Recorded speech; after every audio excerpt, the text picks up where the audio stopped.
உடனே இவங்க என்ன கேட்பாங்க, அப்போ நீங்கள் அம்மா கேன்டீன் வச்சிங்களேன் அது சரியா அப்படின்வாங்க. அவங்க உடனே சொல்லுவாங்க அம்மான்றது காமன் நேம் அப்படின்வாங்க. இப்படி கலைஞர்ன்றது காமன் நேம். ஆனால் எத்தனை பேரை நம்ம கலைஞர்னு சொல்கிறோம்? கலைஞர்னா அவர் கலைஞர்னு சொல்லுவோம். அவரை மட்டும்தான் நம்ம சொல்கிறோம்.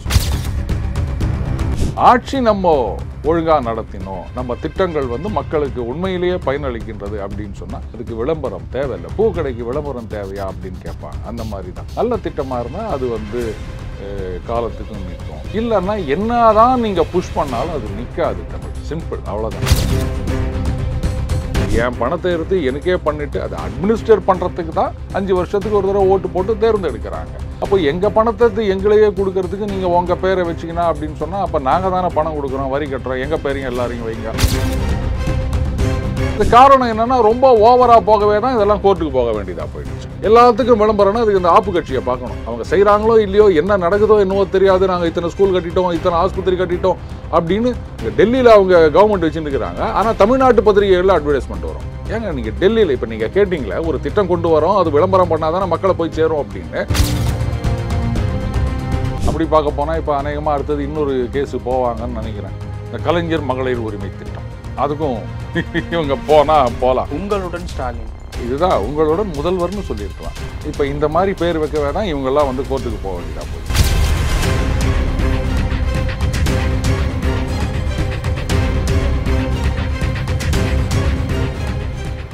ரியல் ஒன் நேயர்களுக்கு வணக்கம். இன்று நம்மளுடைய நேர்காணலுக்கு டெய்லி பஞ்ச் அருண் அவர்கள் அணிஞ்சிருக்காங்க. சார் வணக்கம்.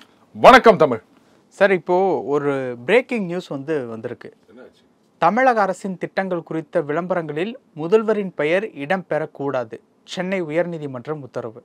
இது உங்களுடன் ஸ்டாலின் திட்டத்தில் முதலமைச்சரின் பெயர் இடம்பெற எதிர்ப்பு தெரிவித்து அதிமுக மக்களவை உறுப்பினர் CV சண்முகம் வழக்கு. பார்த்தேன், இவர் இன்பதுரை அவர்கள் கூட ட்வீட் போட்டிருந்தார். கரெக்டு தான். இப்போது மத்திய அரசாங்கத்தோட திட்டங்களில் பார்த்தீங்கன்னா கூட பிரதான் மந்திரி அப்படி தான் இருக்குமே தவிர பேர் இருக்காது. இங்கே ஏன் பேர் வச்சாங்க அப்படின்னு தெரியல. இது உங்கள் ஆட்சி நடக்குது, நீங்கள் திட்டம் கொண்டு வரீங்க அப்படின்னா பண்ணிட்டு போங்க. எல்லாத்துலேயும் முதல்வர் திட்டம் அப்படின்னா கூட ஓகே. ஆனால் அதில் பேரை வைக்கிறது அப்படின்னா எதிர்கட்சிகள் எதிர்ப்பு தெரிவிக்க தான் செய்வாங்க. நேற்றுக்கு என்னவோ இல்லை, தடை இல்லை அப்படின்ற மாதிரி ஏதோ ஒரு செய்தி வந்தது. இப்போ பிரேக்கிங் நியூஸ் மாதிரி வந்திருக்கு. ரைட்டு. உடனே இவங்க என்ன கேட்பாங்க, அப்போ நீங்கள் அம்மா கேன்டீன் வச்சிங்களேன் அது சரியா அப்படின்வாங்க. அவங்க உடனே சொல்லுவாங்க அம்மான்றது காமன் நேம் அப்படின்வாங்க. இப்படி கலைஞர்ன்றது காமன் நேம். ஆனால் எத்தனை பேரை நம்ம கலைஞர்னு சொல்கிறோம்? கலைஞர்னா கலைஞர்னு சொல்லுவோம். அவரை மட்டும்தான் நம்ம சொல்கிறோம். ஸோ கலைஞர் அப்படின்னா அவரு தான் நமக்கு ஞாபகம் வரும். பட் கலைஞருங்கிறது ஒரு காமனான நேம் தான். காமனான நேம் தாங்க. ஆனால் அது காமன் கிடையாதுங்க. இட் இஸ் அன்காமன் இன் தமிழ்நாடு. கலைஞர் அப்படின்னா அவர் மட்டும்தான். வேற யாரை நீங்கள் கலைஞர்னு சொல்கிறீங்க? ஆனால் அம்மான்னு நம்ம வீட்டில் டெய்லி கூட்டுனுக்குறோம். அதனால அவங்க அரசியல்ல யார அம்மான்னு சொல்லுவோம். நீங்க அரசியல்ல சொல்றீங்க, நாங்க இந்த தாயினும் சால பரிந்துட்டும் அப்படின்ற மாதிரி நாங்க அந்த ஏழை மக்களுக்கான ஒரு கேன்டீன் வச்சிருக்கோம், அதனால நாங்க அம்மான்னு பேர் வச்சோம்னு சொன்னா என்ன பண்ணுவீங்க? அதனால இது எல்லாத்துக்கும் ஒரு பேர் வைக்கணும், நம்ம பேரை வைக்கணும் அப்படின்றது கொஞ்சம் ஓவர் தாங்க. அது இடைக்கால தடைன்னு சொல்லியிருக்காங்க. ரைட்டு. இப்போ இவங்க என்ன பண்றாங்கன்றதை பார்ப்போம். ஆனா இந்த பேர் வைக்கிறத கொஞ்சம் நிறுத்தினா நல்லா இருக்கும் அப்படின்னு நினைக்கிறேன். இப்போ திமுகவினுடைய மார்க்கெட்டிங் ஸ்ட்ராட்டஜி அப்படிங்கிறது கலைஞர் அவர்கள் காலகட்டத்திலேருந்து அடுத்தடுத்த தலைமுறைக்கு ரொம்ப கரெக்டாக பண்ணிட்டு இருக்கிறதுனால அன்னைக்கு அதை பண்ணாங்க அப்படிங்கிறத அடுத்த தலைமுறைக்கு சொல்லி காமிக்கிற விதமாக அமைஞ்சது. ஸோ இந்த மாதிரியான கோர்ட்டு உத்தரவினால அந்த மார்க்கெட்டிங் ஸ்ட்ராட்டஜியை கொஞ்சம் மாற்றி ஆகணுமோ வரும் நாட்களில் திமுக? அதுக்கு என்ன இப்போ அப்பாவும் இருக்கு இல்லையா? இருக்கு. அப்பான்னு ஒரு ஆப்பே இருக்கு, எஜுகேஷனல் டிபார்ட்மெண்ட்ல கொண்டு வந்திருக்காங்க. அப்புறம் அம்மா மாதிரி நம்ம அப்பான்னு வச்சுட்டு போவோம். என்ன அப்ப யாரும் நீங்க கேள்வி கேட்க மாட்டீங்களா? இதே மாதிரி சொல்லலாம். ஒரு காமன் நேம் தானே. அப்படி சொல்லிக்கலாம்ல. யோசிக்கணும். இதுதான் மாத்தி யோசிக்கணும் அப்படின்றது மார்க்கெட்டிங் ஸ்ட்ராட்டஜி. பரவாயில்ல, நம்மளும் MBA கிளாஸ் எடுக்க போவோமா? அவங்க அம்மா அப்படின்னா நம்ம அப்பான்னு சொல்லுவோம். என்ன அப்போ அதை யாரும் கேள்வி கேட்க முடியாதுல்ல, கோர்ட்டுக்கு போக முடியாதுல்ல. இது தந்தை பசங்களை நல்லா வளர்த்து கொண்டு வரணும் அப்படின்னு அக்கறையோடு இருக்கார் இல்லையா தந்தை. அந்த மாதிரி அரசு உங்கள் மீது அக்கறையோடு இருக்கின்றது அப்படின்னு சொல்லிட்டு போகலாம்ல. நல்ல ஐடியாவாக இருக்குல்ல. ஃபாலோ பண்ணுறாங்களா பார்ப்போம். இதுக்கு நம்ம ராயல்ட்டிலாம் கேட்க மாட்டோம், கவலைப்படாதீங்க.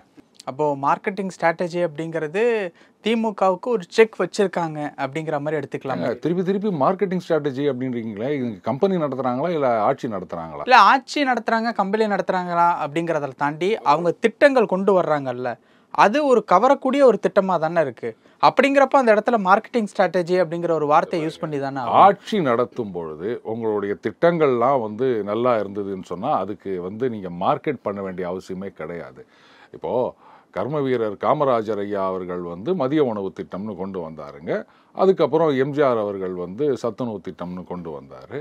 அதில் என்ன, காமராஜர் ஐயா அவர்கள் காலத்தில் அந்த திட்டத்துக்கு வந்து அவர் பேரை வச்சாங்களா இல்லை யார் பேரை வச்சாங்க?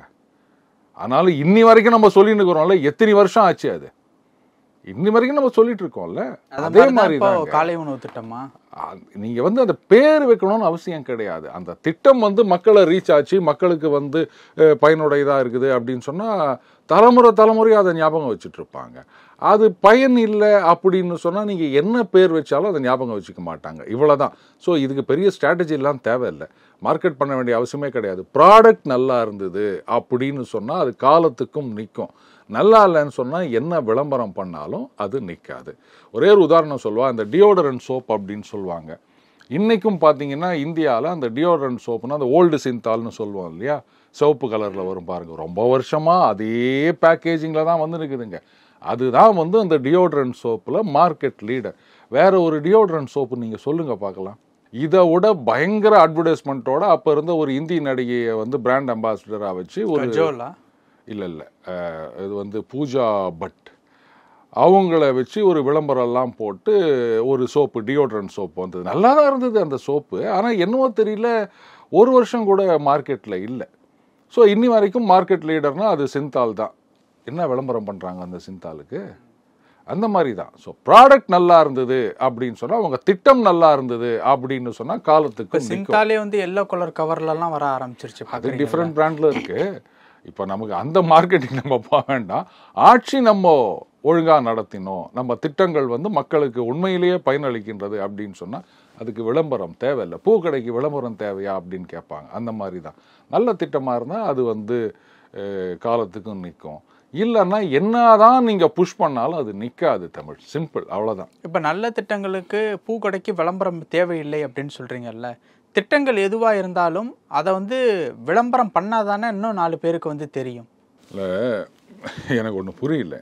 அப்போ திட்டத்தை நீங்கள் விளம்பரம் பண்ணுங்க. உதாரணத்துக்கு இப்போது +2 படிக்கிற பசங்களுக்கு நாங்கள் வந்து அந்த பப்ளிக் எக்ஸாமுக்கு கோச்சிங் கொடுக்குறோம், இப்படி ஒரு திட்டம் எடுத்துகிட்டு வரீங்க அப்படின்னு சொன்னால், அப்போது இதை வந்து நீங்கள் பள்ளிகள் வாசலில் போர்டு வைக்கலாம், பள்ளிகளில் இருக்க தலைமை ஆசிரியர் கூப்பிட்டு இதெல்லாம் எல்லாருக்கும் சொல்லணும்னு சொல்லலாம். இது விளம்பரம். அதுக்கு போயிட்டு என் பேரை போட்டுக்கின்னு கோச்சிங் வைக்கிறது போடக்கூடாது அப்படிங்கிறது. இப்போ நான் என்ன கேட்குறேன்னா, ஒரு அரசாங்கம் அந்த மாதிரியான விஷயங்கள் சார் பாருங்க, ஒரு அரசாங்கம் அப்படின்றது மக்களோட பணத்தை வைத்து இயங்குகிறது. என் பணத்தை எடுத்து எனக்கே பண்ணிட்டு அதை அட்மினிஸ்ட்ரேட் பண்ணுறதுக்கு தான் 5 வருஷத்துக்கு ஒரு தடவை ஓட்டு போட்டு தேர்ந்தெடுக்கிறாங்க. அப்போ எங்கள் பணத்தை எங்களையே கொடுக்கறதுக்கு நீங்கள் உங்கள் பேரை வச்சிங்கன்னா அப்படின்னு சொன்னால், அப்போ நாங்கள் தானே பணம் கொடுக்குறோம், வரி கட்டுறோம், எங்கள் பேரையும் எல்லாரையும் வைங்க. இதுக்கு முன்னாடி அந்த மாதிரி நடந்தது இல்லைங்களா? நடந்தது இல்லை அப்படின்னா அப்போ அவங்க போடும்போது இவங்க கேஸ் போடுவாங்க, இவங்க கொண்டு வரும்போது அவங்க கேஸ் போடுவாங்க. அல்டிமேட்லி கோர்ட் என்ன சொல்கிறாங்களோ அவ்வளோதானே. இப்போ மத்திய அரசு அறிவிக்கக்கூடிய திட்டங்களில் கூட மோடி அவர்களுடைய புகைப்படங்கள்லாம் போட்டு தான் வருது. ஸோ அப்படிங்கிறப்போ அந்த புகைப்படங்கள் பேர் யூஸ் பண்ணக்கூடாதுங்கிற இப்போ கோர்ட்டு சொல்லியிருக்கிற போது புகைப்படங்களும் யூஸ் பண்ணுறதுல ஏதாவது பிரச்சனை இருக்கான்னு தான் கேட்க வர்றேன். இல்லை, இது பிரச்சனைனா இது பாருங்கள், ஏதோ ஒரு திட்டம் அறிவிக்கிறாங்க அப்படின்னு சொன்னால், இல்லை ஒரு கல்லூரி திறக்கிறாங்க அப்படின்னு சொன்னால் முதல்வர் திறந்து வைக்கிறார் அப்படின்போது முதல்வர் படம் தான் போடுவாங்க. இல்லை ஏதாவது அமைச்சர் வந்தாங்கன்னா கீழே அவங்க அமைச்சர் படம் போடுவாங்க. அதே மாதிரி மத்திய அரசாங்கத்தோட ஒரு திட்டம் அவர் திறந்து வைக்கிறாருன்னு சொன்னால் பிரதம மந்திரி படத்தை பேரை தான் போட தான் செய்வாங்க. இதில் வந்து நடுவில் ஒரு தீர்ப்பு வந்தது, இன்னன்னார் படங்களை மட்டும்தான் யூஸ் பண்ணால் மற்றவங்க படங்கள்லாம் யூஸ் பண்ணக்கூடாது அப்படின்னு. அது காரணம் என்னென்னா, ரொம்ப ஓவராக போகவே தான் இதெல்லாம் கோர்ட்டுக்கு போக வேண்டியதாக போயிடுச்சு. எல்லாத்துக்கும் விளம்பரம்னா அதுக்கு இந்த ஆப்பு கட்சியை பார்க்கணும். அவங்க செய்கிறாங்களோ இல்லையோ, என்ன நடக்குதோ என்னவோ தெரியாது, நாங்கள் இத்தனை ஸ்கூல் கட்டிட்டோம், இத்தனை ஆஸ்பத்திரி கட்டிட்டோம் அப்படின்னு அங்கே டெல்லியில் அவங்க கவர்மெண்ட் வச்சுன்னு இருக்கிறாங்க. ஆனால் தமிழ்நாட்டு பத்திரிகைகளில் அட்வர்டைஸ்மெண்ட் வரும். ஏங்க நீங்கள் டெல்லியில் இப்போ நீங்கள் கேட்டிங்களே, ஒரு திட்டம் கொண்டு வரோம், அது விளம்பரம் பண்ணாதானே மக்களை போய் சேரும் அப்படின்னு. இப்போ நான் டெல்லியில் நான் ஸ்கூலை திறந்தேன், இவ்வளோ ஆஸ்பத்திரி திறந்தேன் அப்படின்றது டெல்லி மக்களுக்கு அந்த விளம்பரம் பண்ணணுமா, இல்லை தமிழ்நாட்டில் ஆந்திராவில் இருக்க மக்களுக்கு விளம்பரம் பண்ணணுமா? யார் அப்பா வீட்டுக்கு ஆசை எடுத்து இவர் இந்தியா முழுக்க விளம்பரம் பண்ணியிருந்தார்? அப்போ இந்த கேள்வி வரதானே செய்யும். திட்டம் கொண்டு வந்தீங்கன்னா இங்கே நீங்கள் ஒரு கவர்மெண்ட் ஆஸ்பத்திரி திறந்தீங்க அப்படின்னு சொன்னால் அதுக்கெல்லாம் விளம்பரமே வேணாங்க. அக்கம் பக்கத்தில் இருக்க ஜனங்க தானாக வருவாங்க. அதுக்கெல்லாம் தானே விளம்பரம் பண்ணியிருந்தாங்க. ஆனால் கட்சியில் அந்த ஆஸ்பத்திரி பள்ளிக்கூடத்தோட லட்சணம் என்ன அப்படின்னு இப்போ சிரிப்பாக சிரிக்குது. அதனால் நீங்கள் திட்டங்களை மட்டும் கொண்டு வாங்க, பேரெல்லாம் வந்து மக்களாக வச்சுப்பாங்க. ஓகே, அரசியல் தலைவர்களினுடைய பெயர்களையும் அனுமதிக்க முடியாது அப்படிங்கிற மாதிரியான ஒரு விஷயத்த வந்து சொல்லியிருக்காங்கல்ல இப்போ கோர்ட்டு. அரசியல் தலைவர்களுடைய பெயர்கள் அப்படின்னா இதுக்கு முன்னாடி இருக்கக்கூடிய அரசியல் தலைவர்களுடைய பேரா இல்லை அந்த திட்டத்தை அறிமுகப்படுத்தக்கூடிய தலைவர்களுடைய பேர்? தீர்ப்பில் வந்து அந்த ஃபார்மர், இந்த ஐடியாலாக்ஸ் அப்படின்லாம் சொல்லியிருக்காங்க. அப்படி பார்க்க போனால் இப்போ அநேகமாக அடுத்தது இன்னொரு கேஸு போவாங்கன்னு நினைக்கிறேன். இந்த கலைஞர் மகளிர் உரிமை திட்டம், அதுக்கும் இவங்க போகலாம். உங்களுடன் ஸ்டாலின், இதுதான் உங்களுடன் முதல்வர்னு சொல்லியிருக்கலாம். இப்போ இந்த மாதிரி பேர் வைக்கவே தான் இவங்கெல்லாம் வந்து கோர்ட்டுக்கு போக வேண்டியதாக போச்சு. இப்போ இன்றைக்கும் சத்துணவு அப்படின்னா நமக்கு யார் ஞாபகம் வருது? எம்ஜிஆர் தான் ஞாபகம் வருது. அதனால் எம்ஜிஆர் சத்துணவு அப்படின்னு சொல்லி விளம்பரம் பண்ணாங்க. இல்லை அந்த சத்துணவு வந்து அஃப்கோர்ஸ் அந்த திட்டம் கொண்டு வந்தப்போ பத்திரிகைலாம் வந்தது, எம்ஜிஆர் வந்து குழந்தைங்களோட உட்காந்து சாப்பிடுவார், இது மாதிரி இவ்வளோ இது பண்ணுறாங்க அப்படின்னு வந்தது. கரெக்டு. பட் இன்னி வரைக்கும் அந்த சத்துணவு போயிட்டு இருக்குது. சத்துணவு அப்படின்னாலே இன்றைக்கி எம்ஜிஆர் கொண்டு வந்தது அப்படி தான் நம்ம சொல்லிட்டு இருக்கோம் இல்லையா? இதுதான் நான் திருப்பி திருப்பி சொல்கிறது. பேர் வந்து நம்மளா ஒட்ட வைக்கக்கூடாது, மக்கள் ஒட்ட வைக்கணும். அந்த திட்டம் அவங்களுக்கு மனசில் போய் ஒட்டிக்கிச்சின்னு சொன்னால் அவங்களே சொல்லுவாங்க இது இன்னார் கொண்டு வந்த திட்டம். சமீபத்தில் வந்த திட்டங்களில் உங்களுக்கு மனசில் ரொம்ப ஒட்டின திட்டம்னா எதை சொல்லுவீங்க? எந்த திட்டத்திலையும் நான் பயனாளி கிடையாதுங்க. அதனால் எனக்கு அதெல்லாம் வந்து நம்ம பார்க்குறோம்ல, செய்திகள் பார்க்குறப்போ ஒரு பார்வையாளராக உங்களுக்கு அந்த மாதிரி பிடிச்ச ஒரு திட்டம்னா? அப்படி நான் எதுவுமே சொல்ல மாட்டேங்க. அது வந்து சரி வராது. ஒரு திட்டம் சரியாக அது ஒழுங்காக நடைமுறைப்படுத்தப்படுகின்றதா இல்லை வந்து இது தேவையில்லாததா, இதெல்லாம் தான் நான் சொல்லாமே தவிர இது எனக்கு பிடிச்ச திட்டம், அது எனக்கு பிடிச்ச திட்டம். பிடிச்ச திட்டம் அப்படிங்கிறதெல்லாம் தாண்டி இந்த ஒரு திட்டம் நல்ல திட்டமா இருப்போம், காலை உணவு திட்டம் அந்த மாதிரியான ஒரு திட்டம் அப்படிங்கிற மாதிரி நீங்கள் எந்த ஒரு விஷயத்த சொல்லுவீங்கன்னு கேட்குறேன். இல்லைங்க, இப்போது காலை உணவு, மதிய உணவு எல்லாமே ஈவன் பெரிய வளர்ச்சி அடைந்த ஐரோப்பிய நாடுகள்லாம் கூட பார்த்திங்கன்னா அந்த பள்ளிகளில் வந்து பசங்களுக்கு ஸ்கூலில் தான் இருக்கும், யாரும் எடுத்துகிட்டு போக வேண்டிய அவசியம் கிடையாது. அதுலேயும் வந்து சில குழந்தைகளுக்கு ஸ்பெஷல் ஃபுட்டு தேவைப்படலாம். ஏதாவது அங்கெல்லாம் பார்த்தீங்கன்னா அந்த லாக்டோஸ் இன்டாலரண்ட் அப்படின்வாங்க, பால் ஒத்துக்காது, அதுக்கப்புறம் இந்த பீனட் ஒத்துக்காது, அங்கெல்லாம் நிறைய இந்த அலர்ஜி பிரச்சனை இருக்கும். ஸோ அதெல்லாம் ஸ்கூல் சேரும்போதே கேட்டுட்டு அதுக்கேற்ற மாதிரி கொடுப்பாங்க. அங்கே வந்து யாருமே வந்து இது வந்து இந்த பிரைம் மினிஸ்டர் கொண்டு வந்தது, அந்த பிரசிடென்ட் கொண்டு வந்தது அப்படின்லாம் யாரும் ஸ்டிக்கர் ஒட்டிக்கல, புரியுதுங்களா? அது கவர்மெண்ட் செய்கிறாங்க, அவ்வளோதான். கவர்மெண்ட் ஸ்கீம் எங்கேயுமே வந்து அவங்க இது முதலமைச்சர் திட்டம், ப்ரொவின்ஷியல் கவர்னர் திட்டம், பிரசிடென்ட் திட்டம் அப்படின்லாம் யாரும் சொன்னது கிடையாது. இந்தந்த கவர்மெண்ட் என்னென்ன கொண்டு வந்திருக்கா, okay right, it's a welfare government, people orient government அப்படின்னு அவங்க ஓட்டு போடுறாங்களே தவிர யாரும் அங்கே பேர் வச்சுக்கிறது கிடையாது. இங்கே தான் வந்து அந்த பேர் வைக்கணுன்றது ஒரு பெரிய இதுவாக இருக்குது. எனக்கு அதில் உடன்பாடு இல்லை. இப்போ வரும் நாட்களில் அந்த ஸ்டிக்கர் பாலிடிக்ஸ் அப்படிங்கிறதுக்கு ஒரு ஃபுல் ஸ்டாப் வச்சாச்சு அப்படின்னு எடுத்துக்கலாமா அந்த கோர்ட் ஜட்மெண்ட்லேருந்து? இப்போதைக்கு இடைக்கால தடை தானே, அதனால் கமான் வச்சுக்கலாம், இல்லை ஐஃபன்னு வச்சுக்கலாம். ஏன் எலெக்ஷன் வர்றதுனாலயா? அப்படி இல்லை, இந்த இடைக்கால தடை வந்து நிரந்தர தடையா என்னன்னு பார்க்கணும். இல்லைன்னா இதுக்கப்புறம் சுப்ரீம் கோர்ட்டுக்கு போகலாம், அதெல்லாம் இருக்குல்ல. ஸோ அதனால தான் நான் சொன்னேன் இது ஃபுல் ஸ்டாப் கிடையாது அப்படின்னு, ஒரு ஐஃபன் அப்படி வச்சுக்கலாம். ஓகே, இப்போது எலெக்ஷன் வர்ற நேரத்தில் இந்த மாதிரியான ஒரு தீர்ப்பை கொண்டு வந்திருக்குது அப்படிங்கிறது என்ன மாதிரியான ஒரு விஷயம்? இல்லை, தீர்ப்பை கொண்டு வந்திருக்கிறது ஒரு இடைக்கால தடை, அதான் இடைக்கால தடை. இதை உடனே இவங்க என்ன தெரியுமா பண்ணுவாங்க பார்த்தீங்களா, இந்த திட்டத்துக்கே வந்து இவங்க தடை போடணும்னு நினைக்கிறாங்க, மக்கள் மீது அக்கறை இல்லை அப்படின்னு இன்னொரு தரப்புலேருந்து குற்றம் சொல்லத்தான் செய்வாங்க.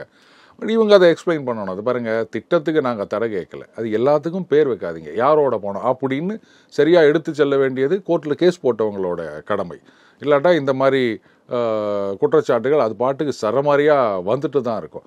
பட் என்னை பொறுத்த வரைக்கும் இதுதாங்க, இந்த பேர் வைக்கிறது அப்படின்றதெல்லாம் வந்து தேவையில்லாத விஷயம். பேர் வைக்கிறது தேவையில்லாத விஷயம் அப்படின்ட்டு நீங்கள் சொல்கிறீங்கல்ல. சில நாட்களுக்கு முன்னாடி வந்து பாலிதீன் பைகளை வந்து யூஸ் பண்ணாதீங்க, துணி பைகளை யூஸ் பண்ணுங்க அப்படின்னு சொல்லிட்டு ஒரு திட்டம் வந்து மஞ்சள் பை, அது அடுத்த ஒரு வெர்ஷனாக தானே இருக்குது. துணிப்பை வேண்டாம், அது பாலிதீன் பை வேண்டாம், துணிப்பை எந்த கலரில் வேணால் இருக்கட்டும்.